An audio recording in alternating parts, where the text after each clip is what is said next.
Hey, Sharon Horne-Ellstrom here with What's She Up To Now, day 401. I accidentally hit the button a little early, so I'm just grabbing a little coffee so I can chat with you about keeping moving, keeping moving, just taking the absolute next step in order to move you toward what it is that you want.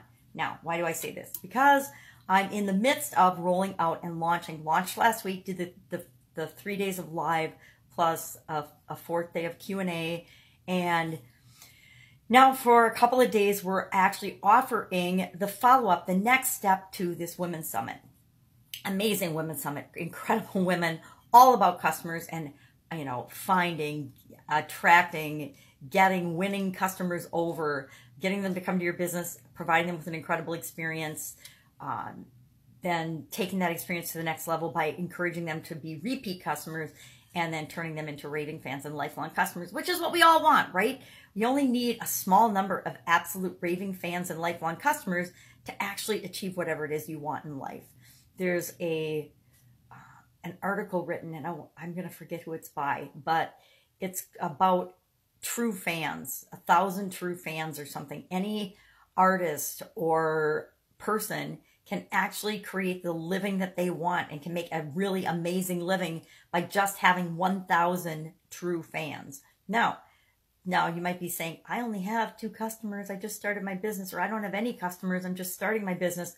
What am I going to do? How on earth am I ever going to get 1,000 people and 1,000 true fans, much less, to put food on the table? Well, it's a matter of perspective. If I think about, oh my God, I'm never going to get 1,000 people, guess what? I'm going to struggle and I'm going to push away and I'm never going to get 1,000 people. But if I realize that I only need to get a couple hundred people or 1,000 people in order to create whatever it is that I want and have the impact that I want in the world. Out of over 8 billion people, I only need to attract and find 1,000. What is that percentage? I don't have my calculator, but if I did, it's really, really teeny tiny, right? It's like a drop in the bucket. It's like a drop in the ocean. So I only need to help a drop in the ocean to get whatever it is that I want. I only need to give to a drop in the ocean, a grain of sand on the planet, in order to create what I want and the impact I want in the world. And like the ripple effect in the water or any body of water, that drop in the ocean will impact and affect hundreds of thousands and millions of other people. But I don't have to personally touch 1 million people. I only have to impact those I'm going to impact, and then let the ripple effect of the world take on the other impact that I want to create in the world. And that becomes a lot less stressful and a lot less overwhelming than thinking I have to have 1 million customers. I have to have 1 million people.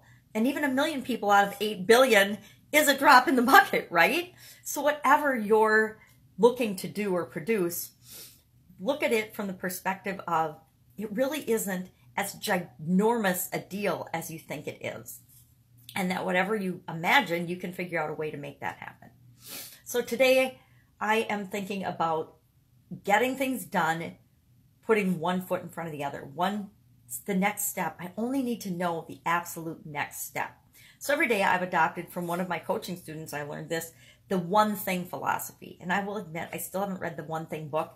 When you read everything with a magnifying glass in order to even read it, and you get migraines usually from doing that, you pick and choose very wisely what you read. So since he's a one thing certified trainer and coach, I just listen to him with respect to things about the one thing.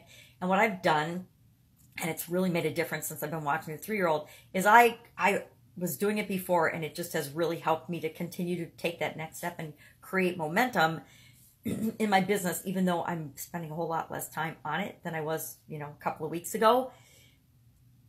I always ask myself, what is the one thing I need to do today, or want to accomplish today, or need to find out today to make, if I get that one thing done, everything else becomes irrelevant. Everything else falls into place. Everything works fine, and I can go out about my day. And if I don't get anything else done with respect to my business, I've at least done that one thing.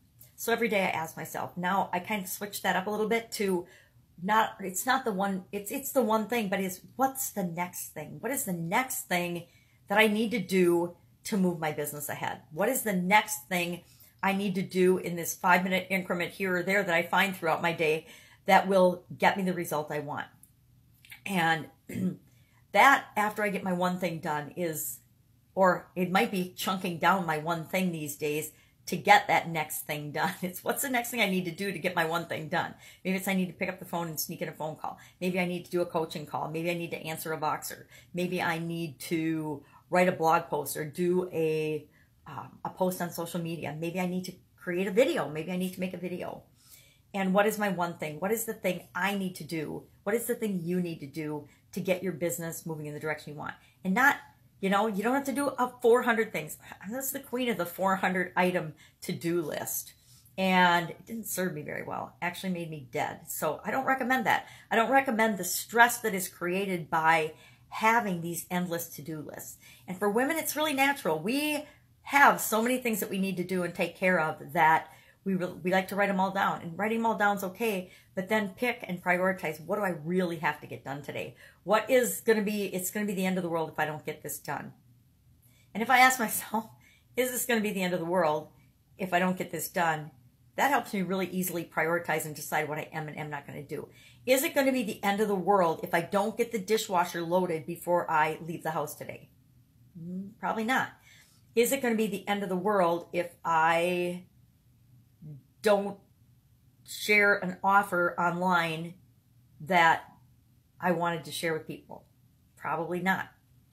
So what are these life and death things or what are the things that we make life and death in our mind and our imagination that just really don't matter for the most part? There may be things we want to do, but they're not really life or death. I was watching a show last night on Netflix while I was writing a sales letter. I know, multitasking, bad idea. For the Women's Summit, for the 30-day challenge offer that I'm working on. And it was about comedians, the dangerous something of comedians on Netflix. I was just having it on in the background. And it was horrifying. But it was a really good reminder of, oh my God, how fortunate and how lucky we are. No matter how bad we think things are going in our life or our businesses or how much we feel sorry for ourselves. And I don't care if you're bankrupt in America, you are way better off than the people on this comedy show, than the people living in these other countries and in other parts of the world where they really live in horrendous circumstances and horrific situations. And it just puts everything in perspective. And so one of the cool things about social media and technology is that we do get to see other parts of the world and how they work. And instead of looking at them and being horrified and thinking, oh my God, isn't that awful, and feeling bad about it, I like to look at it and say, oh my God, I am so grateful for what's going on in my life, because it could be so much worse. It could be so much more devastating. And it's so important to really, really, really appreciate what we've got and stop complaining all the time and worrying all the time about what we don't have. It's so important to compare ourselves to who we are going to be tomorrow, or who we are today versus who we were in the past, than it is to ever compare ourselves to anyone else. And I think that a lot of us spend so much time looking at and judging and comparing ourselves to others and judging ourselves as falling short versus saying, hey, I'm not perfect yet, God knows, but I'm better than I was yesterday at XYZ. I don't have everything I want right now, but look how much I do have. Look how much I do have to be grateful for. Look how much things are working out for me. Look how much I am actually doing, being, and having that I never thought possible. Because I will admit, 5 years ago, I would never have believed my life would be like it is right now. Absolutely, positively, never would have believed it. Yet, I obviously believed it because it is what it is today. Now, if I want my life to be different 5 years from now, what do I have to do today? What do I have to think today? What do I have to believe today? What do I have to set in motion today to create the vision of what I want my life to be like in 5 years? Because right now, today, is the only time I can set that in motion. It's the only time I can do anything that will impact my future and the future of those I love and care about. So I do take those things and those next steps every single day to create the future that I want. And I encourage you to do the same. So that's it for day 401. My one thing today, I'll admit my one thing today is to put up a message and an offer about the 30-day challenge that's the next step from the Women's Summit. And see if we can't get a good chunk of people in that so we can get some, to be honest, we can get some good testimonials out of that to lead into the next Women's Summit. That's what it's all about.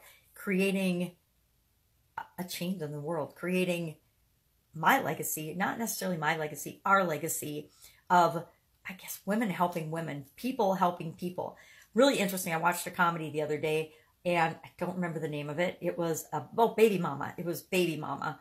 And what I noticed was it was female comedians coming together and working together in one another's films. Now, men have done this for a long time, and I noticed it first in comedians because that's what I was paying attention to. My sister owned a comedy club, and it was really interesting to note that the comedians that really took off and were successful, and I think it probably started with like Saturday Night Live. It probably started before that. It started with the masterminding of the people that, Dale Carnegie, it was Andrew Carnegie, I think, and Henry Ford and his mastermind group. They're the ones that, when Napoleon Hill wrote the book Think and Grow Rich, they're the ones that he studied and wrote about. So I always think of them as like the fathers of the mastermind. But comedians and actors, and primarily comedians is who I've noticed it in, is they surround themselves with a group of people, and together they all rise. Think Jerry Seinfeld. Think of the difference between him and Ray Romano, and how he brought his whole team of people with him, and Ray Romano just took care of himself. Think of Adam Sandler. Adam Sandler and his same group of friends make movies over and over and over again. That's why you see them in different movies and different roles together. And they're all successful because of it. Well, women, I think, are a little bit behind the times in this. And maybe it's just my observation and my experience. But to me, it seems like we try to do everything ourselves versus reaching out and teaming up with people sooner to ensure that we all achieve success. And I saw that in the movie in Baby Mama, and it really gave me hope and encouragement that, okay, women get this. We can do this too. We are seeing the power of some of the things that our male counterparts do naturally, the whole teamwork, camaraderie, building together thing, and not letting competition upset us, but really motivate us to drive forward and move toward creating what we want. And I look at this Women's Summit as a way of actually doing that, creating mastermind teams and groups of women helping women to achieve whatever it is that they want, because it's so much faster and so much easier and so much more fun to do it with other women and to do it with other people. And it doesn't have to just be women, but just people that want to help each other grow and succeed. So that's my ramblings today. Go out, make it an awesome day. I'll, of course, be with you tomorrow.